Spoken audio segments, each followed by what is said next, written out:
शेरवानी। कहा जाता है कि एक झूठ को इतनी बार बोला जाए कि वो सच जैसा लगने लगे।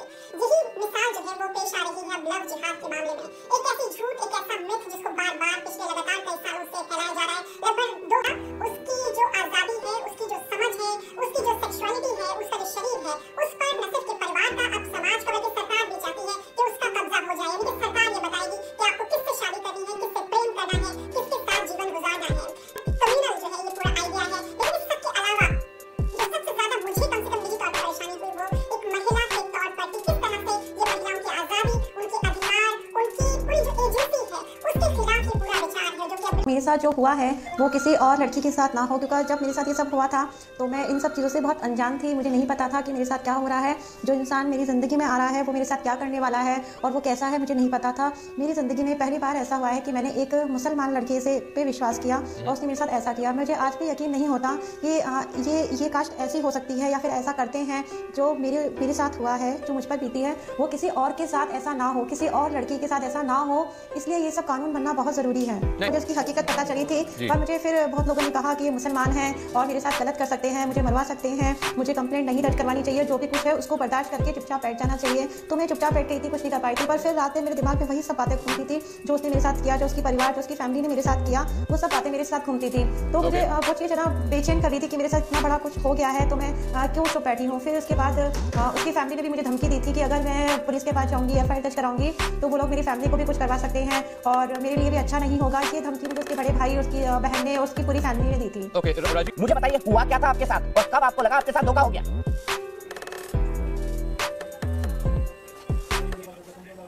सर ये लड़का शुरू में तो मतलब मुझे ये शिवू वाली शुरू में तो इसने अपना नाम सचिन शर्मा बताकर मतलब मिला था मुझसे और धीरे धीरे हम लोग की बातें स्टार्ट हुई थी, अफेयर हुआ। बाद में कुछ टाइम इसने मेरा ब्रेन वॉश ऐसे किया कि मतलब मैं इसकी बातों पूरी तरह से आ गई और मैं इसके साथ चली गई थी।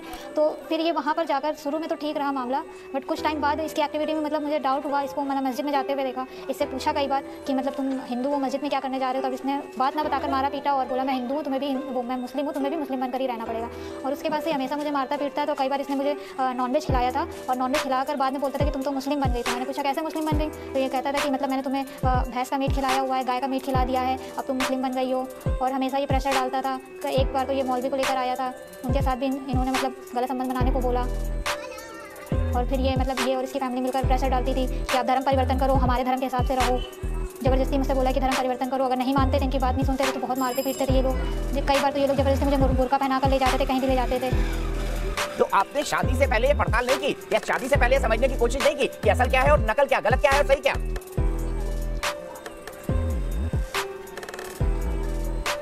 नहीं सर, पहले मतलब हम लोगों की बस फ़ोन पर ही बात हुई थी और इतनी ज़्यादा बातें नहीं होती थी। और पहले मतलब इतना माइंड भी, एक तो ये लोग इस तरह से उस टाइम पे बातें नहीं समझ में आती। अगर तब से लेकर अब तक मैं सारी बातें अगर जोड़ती हूँ तो मुझे अब समझ में आता है कि किस तरह से इन लोगों ने मेरा ब्रेन वॉश किया होता है कि वो जो भी मतलब बोलता था वही बात मुझे सही लगती थी। अगर अपना सोचे कि अपना दिमाग यूज़ कर ले तो उस वक्त दिमाग भी, माइंड भी नहीं काम करता था। क्या आपके कुछ रुपए पैसे लिए या इस तरह के हालात हुए कि आपसे कहा कि पैसा लेकर आओ, फाइनेंशियली बर्डन दिया हो आप पर? हाँ सर, जब मैं शुरू में गई हुई थी तो मतलब मैं अपने घर से काफ़ी सामान लेकर गई हुई थी और नकद भी लेकर गई थी। और तब तो इसने बोला कि मतलब हम लोग अभी नई नई जगह पे आए हुए हैं तो थोड़ी दिक्कत है, ऐसा करो तो मुझे ये दे दो, मैं रख लूँ, फिर इसके बाद जब मैं जॉब करने लगूंगा धीरे धीरे मैं कर दूंगा। और इसने धीरे धीरे जो मैं कैश ले गई थी वो भी सारा खर्च कर दिया। जब तक कैश रहा मेरे पास, सामान रहा, वही बेच के हम लोग स्टार्टिंग में रहे, तब तक अच्छा चलता रहा। इसके बाद जब खत्म हो गया सब कुछ और इसको मैंने मस्जिद में भी जाते हुए देखा, जब इससे अगर मैं कुछ पूछती थी, जब मुझे पता पड़ी, सारी सच्चाई पता पड़ी इसके बारे में, तो बस ये हमेशा मुझे मारता ही पीटता था, किसी बात का सही जवाब ही नहीं देता। मेरा नाम अनामिका है। साथ क्या हुआ है और किस हद तक हुआ है, मेरा जो दर्द है, मैं एक अनाथ लड़की हूँ और एक कश्मीरी डॉक्टर अरशद आमीन ने मेरे साथ जो किया, ये AMU का स्टूडेंट था, बाद में ये इथोपिया में जॉब करता था। 7 साल से मेरे साथ रहने के बाद उसने कहा, साथ रहने का मीनिंग ये था कि हम एक दूसरे को 7 साल से जानते थे और हम एक रिलेशन में थे, क्योंकि आगे शादी का प्रपोजल था और शादियां भी हुई। हमें इथोपिया ले जाया गया, मुझे 12 लाख में बेचा जा रहा था। वहाँ से मैं जान बचा के भगी हूँ। तो मुझे मेरा गैंगरेप भी करवाया गया अल्लाह के नाम पे कि अल्लाह खुश होगा। तो मैंने इससे कहीं ज़्यादा दर्द देखा है। आपसे हाथ जोड़कर विनती है कि एक बार आप शुभम मंगला और विनोद आजाद जी से मिलिए और इनसे मेरी कहानी सुनिए। मेरे कोई फेक कहानी नहीं है और मेरे पास इसके सारे एविडेंसेस हैं। सबकी बड़ी खबर मुंबई से आ रही है। मॉडल रश्मि से मारपीट के मामले में 15 पुलिस आरोपी पति आसिफ ने कब्जा किया। फिलहाल घर में ही आसिफ से पूछताछ की जा रही है। आपको बता दें कि कल रात आसिफ की मॉडल पत्नी रश्मि ने पुलिस में मारपीट का मामला दर्ज कराया। आसिफ पर रश्मि को जबरन इस्लाम कबूल कराने की कोशिश और मारपीट के संगीन आरोप है। रश्मि का आरोप है कि आसिफ पिछले साल किसी हिंदू लड़की से शादी कर उसका भी धर्मांतरण करा चुका है। वाली बात होगी कि 2005 में ये औरत की उस बंदे के साथ शादी हुई, 2010 में इनको एक बच्चा होता है और अब 2017 में करीबन 13 साल बाद ये पूरा विवाद सामने आता है। उसे पता चलता है कि उसके हस्बैंड की किसी और के साथ शादी हो गई है और उसका भी धर्म परिवर्तन किया गया है। तो कई बात हुआ, लेकिन ये भी एक मामला जो है लव जिहाद का ही है। जिस तरह से आपने देखा कि 2 सिख लड़कियां जिनके साथ जबरन उनको अगवा किया गया, उनकी शादी करवाई गई। ये मामला जो है उधमपुर से आया। मैम, क्या ये पूरा मामला बताएंगे थोड़ा, क्या पूरी बात? जी, मेरा नाम नितिका है। बेसिकली मैं हिंदू कम्युनिटी से हूँ। मैं पंजाब से हूँ। तो I was HR in orthopaedics hospital in Jalandhar. और जो मेरे हस्बैंड हैं Syed Arfin Shah, he was from Udhampur. और वो मेरा क्लासमेट था 9th और 10th में, because my qualification till 12th तक जो है वो उधमपुर में थी। तो सडनली एज मेरे फ्रेंड, क्योंकि ये मेरा क्लासमेट था, व्हाट्सएप और फेसबुक पे हमारी नॉर्मल टॉक्स होती थी, इसलिए इसको मेरा सारा पास्ट और प्रेजेंट सब पता था एज एन फ्रेंड। तो ये 4 तारीख को मेरे पास 4 जनवरी 2021 को मेरे पास हॉस्पिटल में आते हैं। तो इसकी मम्मा जो है महमूदा नाज, वो कैंसर पेशेंट है लास्ट स्टेज पे। तो ही टोल्ड मी कि मेरी मम्मा जो महमूदा नाज है वो कैंसर पेशेंट है, तो आप यहाँ से उनका ट्रीटमेंट करवा दो। तो मैंने उनका ट्रीटमेंट करवाया पटेल हॉस्पिटल डॉक्टर अनुभा गर्ग से। जब मैंने उनका ट्रीटमेंट करवाया तो ही नोज़ वेरी वेल कि I was window and divorcee. He knows each and everything about my past. तो उसकी मदर जो महमूदा नाज है वो और आरफिन शाह जो कि मेरा क्लासमेट था, उन्होंने मुझे काउंसल करा कि हम लोग बड़े कंजर्वेटिव सोच के बंदे हैं, हम लोग मुस्लिम कम्युनिटी में आपको रिलीजन चेंज करने के लिए नहीं बोलेंगे, लिबरल सोच के हैं। हम लोग यही काम करते हैं कि जो लड़कियां विडो डाइवोर्सी होती हैं उनको चुन्नी देते हैं, सो दैट कि उनको एक सोशल सिक्योरिटी मिल जाए और वो जी सके लाइफ में अच्छे से। तो एज एन अलोन वुमेन मुझे भी उस टाइम लगा कि मुझे सोशल सिक्योरिटी की ज़रूरत है। तो ये लोग मुझे सहारनपुर में कलेर शरीफ जगह है यूपी में, वहाँ ले गए। वहाँ पे इन्होंने मेरा निकाह as per Muslim norms and condition के हिसाब से करवाया। मेरे लिए सबसे ज़्यादा शॉकिंग ये था कि जब इन्होंने बोला कि हम लोग कंजर्वेटिव हैं, तो वहाँ पे जब निकाह नामा पे इन्होंने मेरा नाम नितिका से नफीज़ा आरफिन शाह लिख दिया। वो मेरे लिए बहुत ज़्यादा शॉकिंग था। मैंने इनको पूछा, आपने मेरा नाम चेंज कर दिया? तो my mother in law and my husband both told me it was just an formality on paper. उसके बाद ये लोग मुझे हरिद्वार ले गए हैं। हरिद्वार में हिंदू रिलीजन के हिसाब से इन्होंने मनसा देवी में मेरी शादी करवाई है। मेरे पास सारी फ़ोटोज़ और सारा कुछ मेरे पास डिटेल है इनकी। वो करवा के ये लोग उधमपुर आ गए हैं और मैं जलंधर में थी। आफ्टर 2 और 3 डेज़ इन्होंने मुझे उधमपुर में बुलाया। मैं उधमपुर आई हूँ। 2 डेज़ वॉज नॉर्मल। और 3rd डे मेरे हस्बैंड आरफिन शाह, मेरी मदर इन लॉ महमूदा नाज, मेरे फादर इन लॉ मकबूल शाह, मेरे brother in law Syed Irfan Shah, इन्होंने रात को मेरी ये काउंसलिंग करी कि आप मेरे फादर से शादी कर लो। तो that was shocking for me कि मेरी मदर इन लॉ ने मुझे ये बोला कि I was unable to make physical relation with my husband from 2007 because I was the patient of cancer. तो जो घर की बात है वो घर में ही रहेगी। तो रात के 2 बज रहे थे, मैंने अपोज किया। मॉर्निंग में जब मैंने उनको ज़्यादा अपोज किया तो उन्होंने बोला कि हम ऐसा करते हैं, जो हमारी प्रॉपर्टी है वो तेरे नाम पे कर देते हैं कि तू मान जा, अगर तू फिर भी नहीं मान रही तो हम ऐसा करते हैं। उन्होंने आरफिन शाह को बोला कि 20,000 देके तू रख ले या 20,000 देके मैं महीने पे इसको रख लेता हूँ। ये वर्डिंग यूज़ की मैंने अपने। मेरे हस्बैंड और मैं यहाँ पे कुंजवानी में शिफ्ट हो गए। उस टाइम मेरे हस्बैंड ने ये प्रिटेंड किया कि नॉर्मल है, कोई बात नहीं है, तो छोड़, एम बोल रहे हैं। जब हम यहाँ शिफ्ट हुए हैं तो वो मुझे रोज़ कहना शुरू हो गया कि नहीं कर लेना, घर की बात घर में है, कौन सा पता चलेगा कुछ। Basically they want to involve me in prostitution. तो जब मैंने ज़्यादा अपोजिशन करना शुरू कर दी तो सडनली 14 मार्च को वो मेरे घर से चला गया। चला क्या गया, उसने सारे फ़ोन स्विच ऑफ कर दिए, सारा मतलब गायब हो गया। जब वो गायब हुआ तो मैं रेगुलर कॉल्स कर रही थी अपने इन लॉज की फैमिली को कि क्योंकि मेरे लिए बड़ा शॉकिंग था कि मेरा हस्बैंड गायब हो गया। तो 19th को उसकी वाइफ ने उसकी फेसबुक आईडी से मैसेज किया कि आप म्यूचुअल कंसेंट पे उसको डाइवोर्स दे दो, अदरवाइज आपके लिए बहुत बड़ी प्रॉब्लम हो जाएगी। फिर 24th को मेरे ब्रदर इन लॉ जो सैयद इरफान शाह, उन्होंने मुझे मैसेज किया कि आप मेरा जो भाई है वो घर नहीं आया, वो उसको अगर कुछ हो गया तो आप रिस्पॉन्सिबल होंगे। उसके बाद मैंने 24th को उसकी मिसिंग लिखवाई है गंग्याल पुलिस स्टेशन में। 25th को उसकी वाइफ ने टैग करके वीडियो बना के डाली है जिसमें मेरे हस्बैंड ये बोल रहे हैं कि मैं अपनी फैमिली के साथ आउटिंग पे आया हूँ, मैं गायब नहीं हूँ। 25th से टिल डेट तक मेरी जो कंप्लेंट है वो गांधीनगर पुलिस स्टेशन में चल रही है। जो अनीता मैम एसएचओ है, उन्होंने केस हैंड ओवर किया था आईओ परवीना मैम जो कि मुस्लिम कम्युनिटी से हैं। 1 मंथ उन्होंने मुझे कोई रिस्पांस नहीं दिया। मैं रोज़ जाती थी 11 बजे से 5 बजे तक बाहर बैठे रहना, किसी ने मुझे कोई रिस्पांस नहीं दिया। फ्रस्ट्रेट होकर मैंने उनको बोला कि अगर आप लोग मेरी बात नहीं सुनोगे तो आई विल कमिट सुसाइड। तो शी टोल्ड मी तेल तू फेंक माचिस में लगाती हूँ, परवीना आईओ मैम ने मुझे ये बोला। उसके बाद 12th को ये लड़का यहाँ आया, 12 अप्रैल 2021 को पुलिस स्टेशन में। वहाँ पे आईओ मैम ने फिक्स करा कि 13th को आप अपने घर में मिलो, कुंजवानी में बैठ के सॉर्ट आउट करो। मैं आपको ये कहना चाहती हूँ कि ये इस मैटर में मुझे बहुत सारी धमकियाँ आ रही हैं। उनकी गन फैक्ट्री है, वो मुझे मरवाने की धमकी दे रहे हैं। उनकी NGO है जियो और जीने दो, तारिक शाह के नाम से उधमपुर में चलती है। वो मुझे ये कह रहे हैं कि आपकी न्यूड वीडियोज़ और फोटोग्राफ्स हैं, हम लोग वायरल कर देंगे। मैं यही कहना चाहती हूँ कि उस लड़के को प्रेस के माध्यम से ही कहना चाहती हूँ कि आरफिन शाह को पनिश किया जाए। आप जहाँ पे पुलिस में गए हैं आपकी मदद नहीं हुई? मेरी मदद किसी ने नहीं की, मुझे डेट पे डेट ही देते गए, वो उन्होंने मेरी कोई हेल्प नहीं की। अब आपको कितना खतरा लग रहा है? अब मैं इस चीज़ में प्रेस के सामने आई हूँ, मैं 110% खतरे में हूँ क्योंकि मुझे नहीं पता मेरे साथ क्या होना है, जो क्योंकि उन्होंने मुझे धमकियाँ दी हुई हैं। लेकिन फिर भी मैं अपनी बात जो है वो सबके आगे रखना चाहती हूँ क्योंकि मैं चाहती हूँ जो मेरे साथ हुआ है वो औरों के साथ ना हो। लड़का था, मैं जैसे नर्स हूँ, मेरे मम्मी पापा कोई नहीं है। इस लड़के ने मुझे एक फ्रेंड के थ्रू मिला, इस लड़के ने मुझसे आगे शादी का प्रपोजल रखा। इसने अपना नाम टीटू बताया, अभी भी टीटू बताया कि वो हिंदू है लड़का। मुझे लगा कि लड़का अच्छा है, अगर मुझे शादी के लिए मिल रहा है, मेरे से नाम पूरी छुपाई गई। बाद में मुझे पता चलता है कि लड़का मुसलमान है। लड़के ने मुझे बहुत मेरा सारा पैसा तक खा गया। मैंने 1-1 रुपया जोड़ा था, मेरे माँ बाप ना होने के बावजूद भी मैंने 1-1 रुपया जोड़ा। आज मेरे पास कुछ भी नहीं है। आज उसने मुझसे शादी करके कोर्ट मैरिज करके मुझे रोड पे छोड़ दिया है। आज मुझे समझ में नहीं आता मैं कहाँ जाऊँ। पुलिस इसमें कोई कार्रवाई नहीं कर रही है। मैं थाने के चक्कर काट काट के दुखी हो गई हूँ। कभी कभार से मेरे पास पैसे तक भी नहीं होते हैं कि मैं अपने लिए कुछ कर सकूँ। मैं क्या करूँ, मुझे समझ में नहीं आता मैं कहाँ जाऊँ। मेरे तो कोई घर भी नहीं है, मैंने धर्म और बदल लिया है सर। मेरे से तो कोई और हिंदू भी शादी नहीं करेगा, मैं कहाँ जाऊँ। आपको क्या बताया उसने? आपने पूछा नहीं आपने मुझसे अपना धर्म क्यों छुपाया? तब क्या जवाब था टीटू का? इसने बोला कि सब लोग मुसलमानों को बुरा बुरा कहते हैं, बट मुसलमान ऐसे हैं नहीं, मुसलमान बहुत अच्छे हैं, तुम ऐसे मत समझो। मैंने कहा जब ये मेरा शारीरिक शोषण भी करा, इसने मेरा हर चीज़ से मुझे कर दिया, फिर मुझे बाद में समझौता करके इसके घर में रहना पड़ा।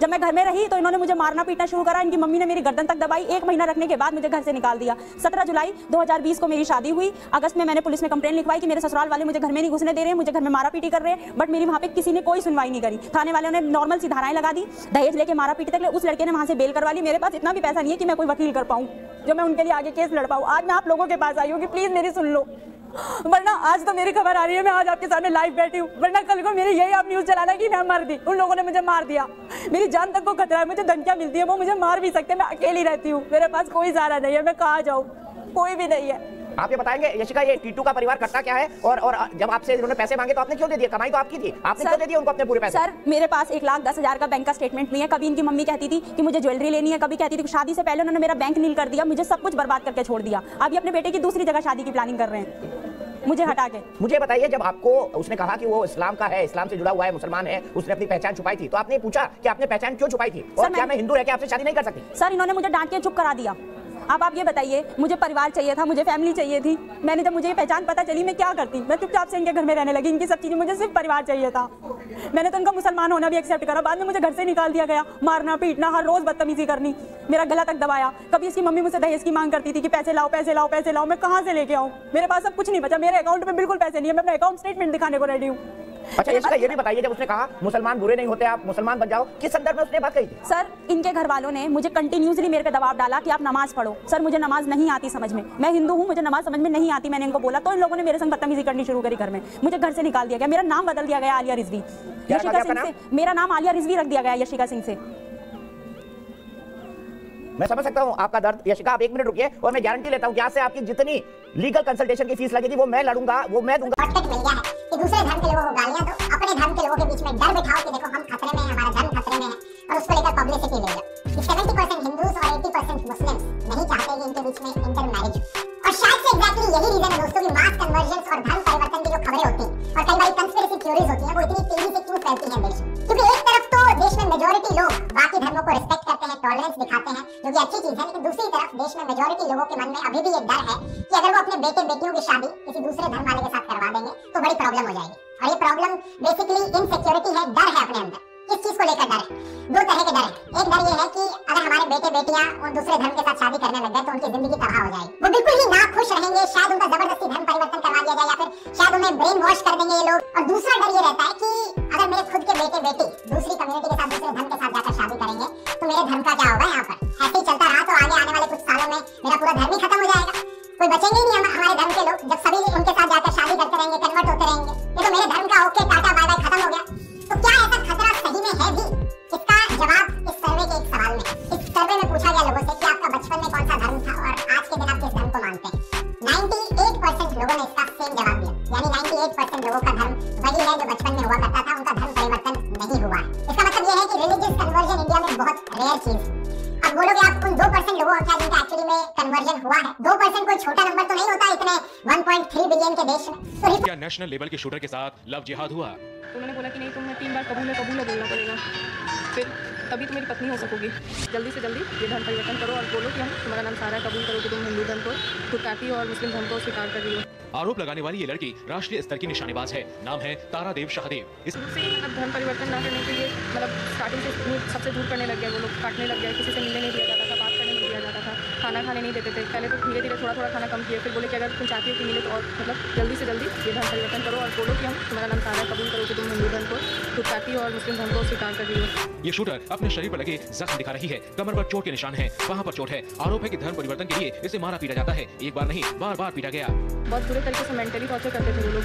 फिर उसके बाद बहुत मतलब राखी में गहराई बताना चाहते थे लेकिन बता नहीं पाए। मारते भी वक्त साथ बहुत ज़्यादा बुरे तरीके से ये सारा यहाँ पे दाग है और पीछे पीठ में कोनी से मुक्का से मारा जाता था, थप्पड़ से मारा जाता था। जो डब्बा मतलब जो मिलता था उनको जब तक मारते थे जब तक वो थक नहीं जाते थे। सोने नहीं दिया जाता था, वो बोलते थे कुत्ता से कटवाएंगे अगर तुम नहीं करोगे।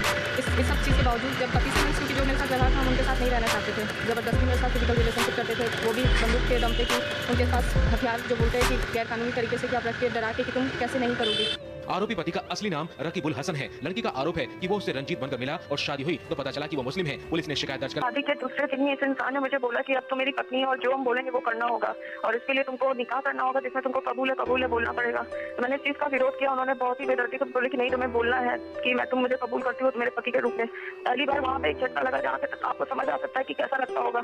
फिर कुछ दिन के अंदर ही ये 2-3 दिन के अंदर बोलते हैं कि आपका नाम आपसे सारा रखा जाता है, अब आप मुस्लिम धर्म के अंदर आती हैं। तो मैंने बोला कि मेरा नाम तारा और तारा ही रहेगा। तो उन्होंने बोला कि आप विरोध कर रही हैं। मैंने बोला मैं विरोध नहीं कर रही हूँ, मैं बदलूंगी नहीं, मैं वो बोल रही हूँ। तो फिर इन लोगों ने मुझे जोर जबरदस्ती से बहुत ही बेदर्दी से मारना शुरू किया। खाना नहीं देते थे, सोने नहीं देते थे, हर तरीके से उन्होंने कोशिश किया कि किसी भी तरीके से वो बदल ले। गोश्त खिलाने की वो लोग कोशिश करते थे जो मैंने किसी भी कीमत पे नहीं किया, जिसकी सजा मिली। बहुत मारते थे। आपकी जगह अगर आप कंफर्टेबल हैं तो हमें बता सकती हैं आपकी लव मैरिज थी? मेरी लव मैरिज नहीं थी, उनकी तरफ से रिश्ता आया था। 22 मेरे परिवार वालों ने इसे उन्हें बहुत अफसोस समझ के कि हाँ वो एक अच्छे इंसान है, अपने स्तर से जो इंक्वायरी हो सके किया था। अगर लव मैरिज होता तो शायद मैं उसके साथ जीती, लेकिन लव मैरिज भी नहीं था, ये अरेंज मैरिज उसने किया। उसके बाद उसने मेरे साथ ये सब किया। और कोई माता पिता, उनकी तरफ के माता पिता जो है वो क्या कहते थे जब आप पर इस तरह जुल्म होता था, या फिर आप कहती थी कि उनकी माँ है, उनकी माँ मुझे मतलब ये कह के ले गई थी कि हाँ तुम मेरी बेटी की तरह। लेकिन जब मैं उनसे जब इसका बेटा मारता था उनके पास जाती थी तो वो भी मुझे मारती थी। वो मुझे बोलती थी जो मेरा बेटा बोल रहा है वो कबूल करो वरना तुमको हर हाल में बहुत बुरी सजा दी जाएगी जो तुम सोच भी नहीं सकती हो।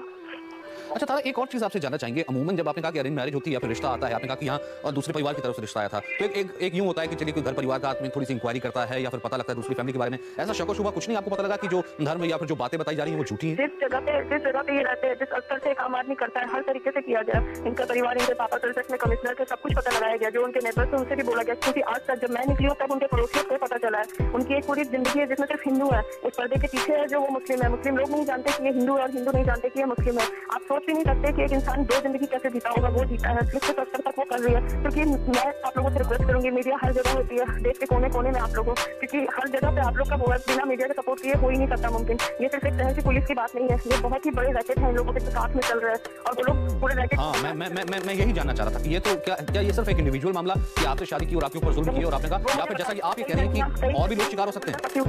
कई लड़कियां इनके चंगुल में फंसी हुई हैं और भी ये फंसा रहे थे। मैंने देखा अपनी आंखों से कैसे वो लड़कियों को बुलाते हैं, उनका एडमिशन बड़े बड़े कॉलेजों में, स्कूल में कराते हैं, वो भी फ्री में। उन्हें पैसा दिखाते हैं, उन्हें गाड़ियां दिखाते हैं, बड़े बड़े पोस्ट दिखाते हैं, उन्हें अपने अंदर लेते हैं। फिर उनके साथ भी वही किया जाता है जो मेरे साथ किया गया है। और अगर वो आप उनसे कबूल नहीं करोगे तो आपको किसी बाहर देश या किसी बाहर जगह ऐसी जगह पर भेज दिया जाता है जहाँ आप कभी वापस नहीं आ पाओगे। मुझे जिस चीज की धमकी दी गई थी अब बस वो कर नहीं सकते।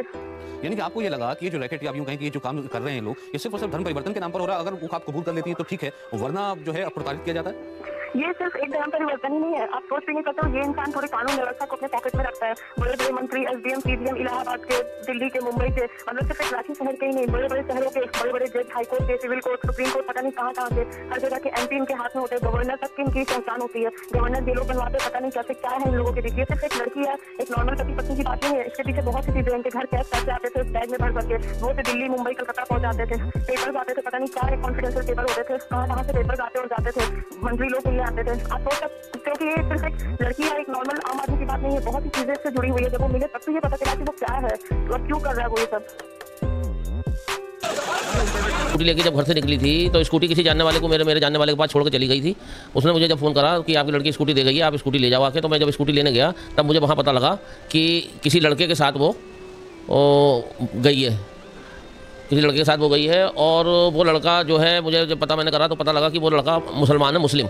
और जबकि वो लड़का टीका उका लगाता था, उसके साथ में जो और भी मुस्लिम लड़के हैं वो भी सब पंडित बन के रहते थे कि जैसे हम पंडित हैं, पंडित अपने आप को दर्शाते थे। तो जो लव जिहाद वाला मामला चल रहा है हिंदुस्तान के अंदर, उसको अपनाते हुए इन लोगों ने मेरी लड़की को फंसाकर और बहला फुसलाकर अपने साथ ले गए हैं, जिसमें मेरी लड़की अपने साथ में 8 लाख रुपए और 3 तोले की एक चैन भी लेके गई है। मुझे आशंका यह है कि पैसों की लालच में ये लोग इसकी हत्या ना कर दें, क्योंकि मुझे भी इसका बात को पता लगा कि ये लड़का मुस्लिम है। सबसे पहले भाई साहब मैं आपके पास आना चाहूंगा, क्या हुआ था आपकी बहन के साथ, आप साझा कर सकते हैं हमारे साथ? 8 जनवरी को मेरी बहन के साथ ये घटना हुई थी। उसने फांसी लगा के आत्महत्या कर ली थी और उसके पास एक सुसाइड नोट भी मिला था मुझे। एक नोट में लिखा था कि मैं आत्महत्या करने जा रही हूँ और मेरी मौत का जिम्मेदार आदिल खान है। उसने उसका नंबर और घर का एड्रेस और पिता का नाम दोनों लिखा था। तो आदिल का क्या दबाव था उस पर? किस तरह का दबाव किया गया था? आदिल ने उसने अपनी पहचान गलत बताई कि उसने अपना नाम हिंदू बताया, उसने अपना नाम बबलू बताया और पूरा फिजिकल रिलेशनशिप किया और पूरा मेंटली प्रेशर भी डाला। और जब सच्चाई का पता चला बाद में तो उसको टॉर्चर करना स्टार्ट कर दिया कि तो तुझे अपना धर्म चेंज करना पड़ेगा। उसने ये दबाव डाला था कि अगर घर पे बताया तो मैं भाई को मरवा दूंगा, फैमिली को मरवा दूंगा, यहाँ ये कर दूंगा, वो कर दूंगा, तलवारें चलवा दूंगा। क्या आपकी बहन ने कभी घर में इस बारे में बताया? शादी करने के लिए तुम्हें अपना धर्म चेंज करना पड़ेगा। आपने कहा धर्म चेंज करना पड़ेगा। क्या आपकी बहन ने इस बारे में कभी घर में कुछ बताया? इस चीज़ के लिए कि घर पे अगर बताएंगे हुई रहती थी। उसने इतना मतलब मेंटली उसको ऐसा डिप्रेशन दिया और ऐसा डरा के रखा, धमका के रखा कि वो घर पे मतलब उसने कुछ बताया ही नहीं। पूरी बात ही दिल में रखी उसने। बाद में जब ऐसा घटना हुई उसके बाद हमको सब पता चला कि ऐसा हुआ। Atira has made a massive revelation wherein she has exposed the Zakir Naik connect to this entire plot. Atira, in a very stunning confession, claims that the hate preachings were used to brainwash girls, finally making them convert. And this is the entire angle of Zakir Naik. She says very clearly that vitriol that was being served by the likes of Zakir Naik was used to brainwash. She was introduced to Islam via this person's preachings, which majority of the community themselves abhor and say he is not the representative of Islam, but that is what is being used to brainwash these kids.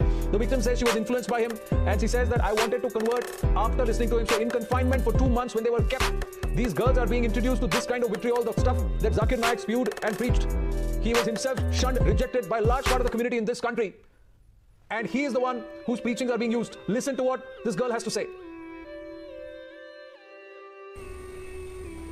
ഞാൻ ശരിക്കും ഇസ്ലാമിലേക്ക് ആകർഷിതയാവാൻ കാരണം എൻ്റെ front എനിക്ക് Zakir നായികിൻ്റെ speech കേൾപ്പിച്ച് തന്നിട്ടുണ്ടായിരുന്നു. അങ്ങനെയാണ് എനിക്ക് ഇസ്ലാമിലേക്ക് ഒന്നും കൂടി ഇസ്ലാമിനെ ഇഷ്ടപ്പെടാനും വിശ്വസിക്കാനും കാരണം. ഞാൻ ഒരുപാട് സാക്കിർ നായികിൻ്റെ സ്പീച്ച് കേട്ടിട്ടുണ്ട്, ഒത്തിരി കേട്ടിട്ടുണ്ട്. അതിൽ ഒരുപാട് ആകർഷിതമായിട്ടുണ്ട്. ഞാൻ നരകത്തിനൊക്കെ കുറിച്ച് കേട്ടിട്ട് ഒത്തിരി പേടിച്ചിട്ടുണ്ട്. അപ്പം മെയിനായിട്ട് സാക്കിർ നായികിൻ്റെ സ്പീച്ച് കാരണമാണ് ഞാൻ ഇസ്ലാം എന്ന മതത്തിനെ ഒത്തിരി കൂടി ഇഷ്ടപ്പെടാനും അതിലേക്ക് പോകണമെന്നൊന്ന് ഒത്തിരി ആഗ്രഹിച്ചതും അത് കാരണമാണ്. സാക്കിർ നായികാണ് മെയിൻ കാരണം എന്ന് പറയുന്നത്. പിന്നെ ഈ നൗഫൽ ഒരു ദിവസം ഇങ്ങനെ ഓഫീസിലേക്ക് വന്നു. നൗഫൽ ഞാൻ അതിന് മുന്നേ കണ്ടിട്ടില്ല, ഫോണിലൂടെ സംസാരിച്ചിട്ടുണ്ടെന്നല്ലാതെ നേരിട്ട് ഞാൻ നൗഫലിനെ കണ്ടിട്ടോ സംസാരിച്ചിട്ടോ അല്ല. അപ്പോൾ അങ്ങനെ ഇരിക്കുന്ന ഒരു ദിവസം നൗഫൽ ഓഫീസിലേക്ക് വന്നു, DLS വന്നു. അപ്പോൾ എനിക്ക് ഒത്തിരി ബുക്സ് കൊണ്ടാണ് വന്നിട്ടുണ്ടായിരുന്നത്. അതായത് തൗഹീദ് എന്ന് പറഞ്ഞൊരു ബുക്ക് ഉണ്ടായിരുന്നു, പിന്നെ ഇസ്ലാമിലെ സ്ത്രീകൾ, പിന്നെ പ്രവാചകൻ്റെ ജീവചരിത്രം, അങ്ങനെ ഒരു 10-15ഓളം ബുക്ക് ഉണ്ടായിരിക്കും എനിക്ക് നൗഫൽ കൊണ്ടുവന്ന് തന്നു. അപ്പോൾ ഞാനത് എടുത്ത് വെച്ചു. പിന്നെ നൗഫൽ അങ്ങനെ ചെറുതായിട്ട് സംസാരിച്ചു. പിന്നെ തൗഫീഖിൻ്റെ അടുത്ത് പോയി. അങ്ങനെയാണ് ഫസ്റ്റ് ആയിട്ട് ഞാൻ നൗഫലിനെ കാണുന്നത്. പിന്നെ ഞാൻ ഈ ബുക്ക് കൊണ്ട് ഈ വീട്ടിൽ ആരും കാണാതെ വായിക്കാൻ തുടങ്ങി. അപ്പോൾ എന്താ പറയുക, ഓരോ ദിവസം കൂടുമ്പോൾ ബുക്ക് വായിക്കുമ്പോൾ നമുക്കൊരു പേടി ഉണ്ടാവുമല്ലോ, ഈ നരകത്തിനെ കുറിച്ചിട്ടും ഏകത്ത് ശിർക്ക് ചെയ്യുന്നതിനുള്ള പാപങ്ങളെക്കുറിച്ചിട്ടും കാഫിറുകൾക്കുള്ള ശിക്ഷയെക്കുറിച്ചിട്ടൊക്കെ കേൾക്കുമ്പോൾ ഒത്തിരി പേടി ഉണ്ടാവില്ല. അപ്പോൾ നമ്മുടെ അച്ഛനമ്മമാരൊക്കെ ഇതിൽ വിശ്വസിക്കാതിരിക്കുമല്ലോ. അപ്പോൾ അവരിങ്ങനെ കാഫിറുകളായി മരിച്ചു പോകേണ്ടവരാണല്ലോ, അവരെങ്ങനെയെങ്കിലും ഇസ്ലാമിലേക്ക് കൊണ്ടുവരണം, അങ്ങനെയൊക്കെ ഉള്ളൊരു മൈൻഡായിരുന്നു എനിക്ക്. അപ്പോൾ ആ ബുക്സൊക്കെ എന്നെ ഒത്തിരി ഇൻസ്പയർ ചെയ്തിട്ടുണ്ട്.